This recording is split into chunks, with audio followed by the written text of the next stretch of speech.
ஸ்கூலில் வந்து ஏற்கனவே வந்து இந்த கல் மண் எடுத்ததுக்கு வந்து ஒரு பெட்டிஷன் போட்டாங்க. என்ன சார் ஆச்சு? அது என்ன, அது என்ன நடவடிக்கையில் இருக்குது? சார் வணக்கம் சார். நான் வந்து இன்றைக்கி வந்து நான் பட்டாதாரி ஆசிரியர்ண்ணா. நான் வந்து ஹெச்எம் கொடுத்து ஏஹெச்எம் இருக்காங்க. சிஓ வரல. ஏன்னா நாங்கள் வந்து அந்த பள்ளிக்கூடத்தில் வந்து நிறைய எங்களுக்கு கேள்விகள் இருக்குது. சரிங்களா? நிர்வாக சம்பந்தமாக அது உங்கள்கிட்ட எங்களுக்கு கேள்வி கேட்க முடியாது. அது எதுக்கு என்னாச்சு? அந்த பெட்டிஷன் என்னாச்சு? நான் என்ன கேட்குறேன்னா, நான் ஒரு தனி மனிதன். இதே வேலையை நான் செஞ்சுதான் நீங்கள் விட்டுருப்பீங்களா? சட்டப்படி அது தப்பா சரியா? நீங்கள் ஏன் நடவடிக்கை எடுக்கலாம்? சட்டப்படி சரி தப்பு சொல்லுங்க. நீங்கள் அந்த பள்ளிக்கூடத்திலிருந்து அந்த கல்லை மண்ணை அள்ளி கொண்டு போய் கம்மாக்கில போட்டது சட்டப்படி சரியா தப்பா? தவறு தானே. தவறுக்கு என்ன நடவடிக்கை எடுத்துருக்கீங்க சொல்லுங்க. மக்கள் கிராம என்ன பண்ணுறீங்க?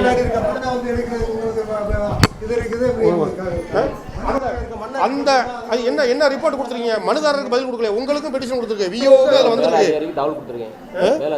என்ன தகவல் கொடுத்தீங்க? சரி, அது சட்டப்படி தவறு. எந்த விதிப்படி தவறுன்னு கொடுத்தீங்களா? இல்லை என்ன முழுசா சொல்லுங்க. என்ன கொடுத்து? ஏன்னா மனுதாரருக்கு பதில் வரல. அதனால நாங்கள் கிராம சபையில் கேட்க வேண்டிய இடத்துல இருக்கிறோம்.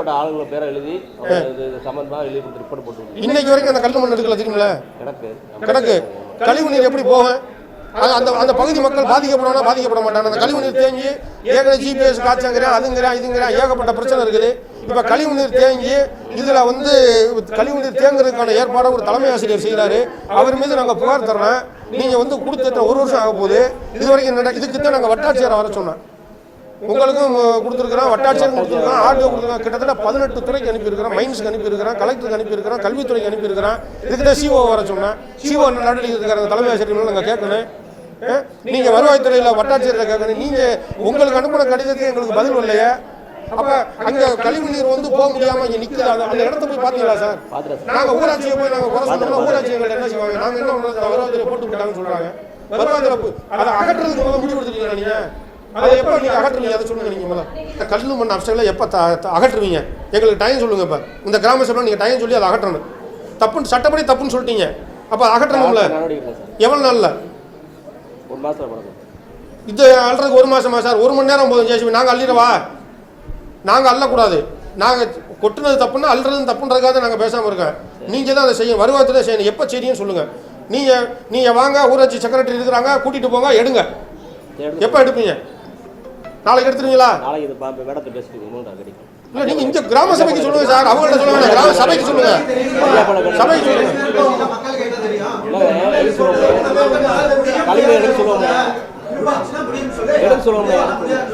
முடியாதுன்னா முடியாது சொல்லுங்க. அள்ளி போட்டே தப்புன்னு சொல்லிட்டீங்கல்ல, ஒத்துக்கிட்டீங்கல்ல, அதை எப்போ அள்ளுவீங்க? ஒரு வாரமே டெட்லைன் சொல்லுங்க. இந்த டேட்டுக்குள்ள நாங்கள் அள்ளிடுவோம் அப்படின்னு சொல்லுங்க. இந்த செக்ரட்டரி இருக்காங்க, ஊராட்சி இருந்தால் கிராம சபையில் இத்தனை மக்கள் இருக்காங்க, சாட்சியா இருக்கிறாங்க. ஏன்னா ராஜாஜி நகர் பகுதி மக்களுக்கு கேளுங்க. இப்போ கேளுங்க. கிராம சபையில் இப்படி கேட்குறாங்கன்னு இப்போ கேளுங்க. கேட்டுருங்க சார்.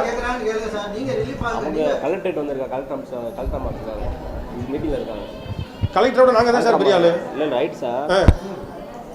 கலெக்டர் எங்களுக்கு தானே சார் பணியாற்றுறாங்க. நீங்கள் நாங்கள் கேட்குற நேரத்துலையும் இப்படி பதில் சொன்னீங்கன்னா நாங்கள் எப்போதான் உங்கள்கிட்ட கேள்வி கேட்குறது? சரி, 1 வாரத்தில் எடுத்து நடவடிக்கை சொல்கிறேன் சார். 1 வாரம் சொல்லிடுவோம். இப்போ பாருங்க, ஈபிக்கு இடம் இல்லை, நல்லா தெரிஞ்சுக்கங்க. அந்த பிற்படுத்தப்பட்ட நலத்துறைக்கான அந்த கட்டடம் இடிஞ்சு போய் நிற்குது. அந்த இடத்த அப்புறப்படுத்தி அதை கொடுத்தா கூட நாங்கள் ஈபிக்கு எஸ்எஸ் போடுறோம். எங்கள் மக்கள் வந்து நல்லா ஆயிடுவாங்க. அப்போ ஒரு பிரச்சனை எங்களுக்கு இருக்குது சார். நாங்கள் மக்களுக்காக தான் நாங்கள் கேட்குறோம். நீங்கள் சம்பளம் வாங்கிட்டு செய்கிறோம், நாங்கள் சம்பளம் தான் செய்கிறோம் சார். உங்களுக்கு அரசு சம்பளம் கொடுக்குது மக்களுக்கு வேலை செய்ய சொல்லி. ஆனால் எங்கள் கை காசை செலவழிச்சு நாங்கள் மக்களுக்கு வேலை செஞ்சுட்ருக்குறோம். என்ன? அப்போ அந்த கட்டடமும் பயன் இல்லை, இடிஞ்சு தொங்குது. எவனா ஒருத்தன் போகும்போது இடிஞ்சு தலையில் விழுந்து செத்து போயிட்டானா அதுக்கு நீங்கள் தான் ஜவாப்தாரி. நீங்கள் என்ன பொறுப்பு? கிராம நிர்வாகம் அடிப்படையில். அப்போ இவ்வளவு பிரச்சனை இருக்குது. அதுவும் வச்சுருக்கேன். அதுவும் இது வரைக்கும் எந்த இதுவும் நடக்கலை. சரி, அது அந்த பிற்படுத்த நடத்துறை கேட்போம். நீங்கள் வந்து அதை அப்புறப்படுத்தி கொடுங்க. நாங்கள் இபிக்கு எஸ்எஸ்க்கு இடம் இல்லாமல் நாங்கள் ஊர்வான் சுற்றி மக்கள் ரொம்ப நஷ்டம் அடைகிறான். 5 வருஷம் வர மிக்சி 3 வருஷத்தில் போச்சுன்னா எப்படி? பூரா 200 ரூபா சம்பளத்துக்கு வேலைக்கு போயிட்டு இருக்காங்க. பூரா கம்மாவட்டுக்கு டிவி ரிப்பேராக போயிடுது, மிக்சி போயிடுது, கிரைண்டர் போயிடுது. என்ன பண்ண முடியும்? பூரா இப்போ 5 ரூபாய்க்கு மாவு வாங்க ஆரம்பிச்சிட்டாங்க. மிக்சி கிரைண்டர் இல்லாமல் அதுக்கு 30 ரூபாய் போச்சு. பார்த்துங்க, 50 ரூபாய் போச்சா?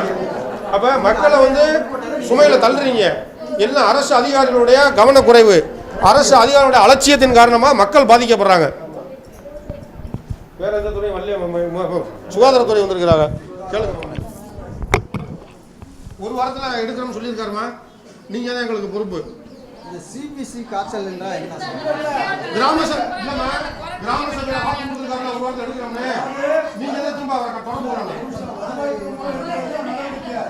நம்ம எடுக்க முடியாது. அது உறுதி. கிராம சபையில மக்கள் அதிகாரம், கிராம சபையில மக்கள் அதிகாரம், மக்கள் முன்னிலையில ஒரு வாரம் டைம் கேட்டுருக்காரு. அப்ப கிராம சபை நாங்க பூரா வந்து திரும்ப கேட்க முடியாது, எங்க சார்பில் நீங்க தான் கேட்க முடியும். கண்டிப்பா கண்டிப்பா கண்டிப்பா ஒரு வாரம் டைம் கொடுத்தீங்க சார், இது ஸ்ட்ரிக்டா ஃபாலோ பண்ணி அதை எடுக்க சொல்லிடுங்க. Okay right.